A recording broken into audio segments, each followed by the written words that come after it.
राष्ट्र के अनुयायियों से मेरा एक ही अनुरोध है, हम निराश नहीं है, क्योंकि जो सनातन नहीं मिटा लंकेश की तलवार से, जो सनातन नहीं मिटा कंस की हुंकार से, वो सनातन क्या मिटेगा आज की सरकार से। सनातन संस्कृति की जड़ें बहुत गहरी है, लेकिन उसके लिए अपने संकल्पों के जल से आपको सींचना होगा। किसी दूसरे को दोष देने से पहले हमें आत्मविश्लेषण की भी आवश्यकता है। आज अगर हमारी दुर्दशा हुई है तो वो हमारे अपने कारण हुई है। दिल के फफोले जल उठे सीने के दाग से, घर को आग लग गई घर के चिराग से। इसलिए अपने मानसिंह जयचंदी प्रवृत्ति के अपने ही कपूतों से आपको सावधान रहने की जरूरत है। राम जन्मभूमि पे भव्य मंदिर का निर्माण हो, बाबा विश्वनाथ के मंदिर का उद्धार हो और कृष्ण जन्मभूमि आतताई आतंक से मुक्त हो, उसके लिए आप सबको संगठित होकर रौद्र रूप को धारण करने की आवश्यकता है।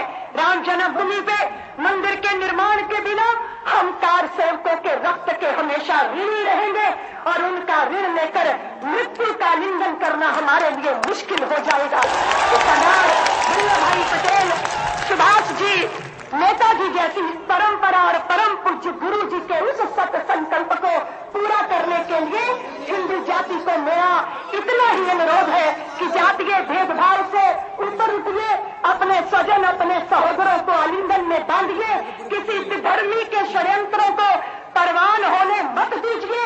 अगर पाकिस्तान कहता है कि कश्मीर के बिना पाकिस्तान अधूरा है, तो तुम भी सिंध गर्जना करो कि पाकिस्तान बांग्लादेश के बिना हिंदुस्तान भी अधूरा है। अगर आप इस मंच पे बैठे संतों के हृदय की बात जानना चाहते हो तो वो यही है कि लोकसभा बसंती चोला पहन के जिस दिन आएगी, गली गली मेरे भारत की वृंदावन बन जाएगी। इसलिए इस देश के अंदर यह जो लोकतांत्रिक प्रक्रिया है उसके मुताबिक वोट बैंक, अपने वोट अपने मत, वो कहां जाएगा और वो कैसे संगठित रूप से जाएगा, इस बात का निश्चय करो।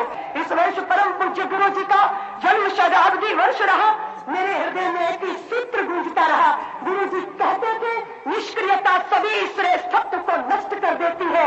इसलिए सज्जनों, सक्रिय हो, देश के लिए, समाज के लिए, राष्ट्रीयता के लिए और भारतीय गौरव की पुनः प्रतिष्ठापना के लिए मेरे साथ मुट्ठी बांधिए, हाथ खड़ा कीजिए। इस संकल्प के साथ सभी लोग, जैसे परम पूज्य संतों ने कहा कि हमारा किसी से शत्रुता का कोई मतलब नहीं है, सब हमारे अपने हैं, लेकिन ये बात निश्चित है कि भारत माँ के प्रति अपनी प्रतिबद्धता व्यक्त करने वाला ही भारत की धरती पर रह पाएगा। और हिंदू चाहे मुसलमान, जिसको इस देश से प्यार नहीं, तो फिर उसको इस देश में रहने का कोई अधिकार नहीं। मुसलमानिए और मेरे साथ दोहराइए, बोलिए, जन्म जहां पर हमने पाया, अन्न जहां का हमने खाया,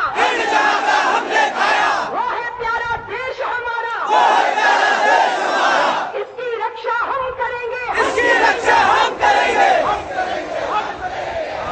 सारे देश से आए लोगों के उस प्रतीक्षा को, उस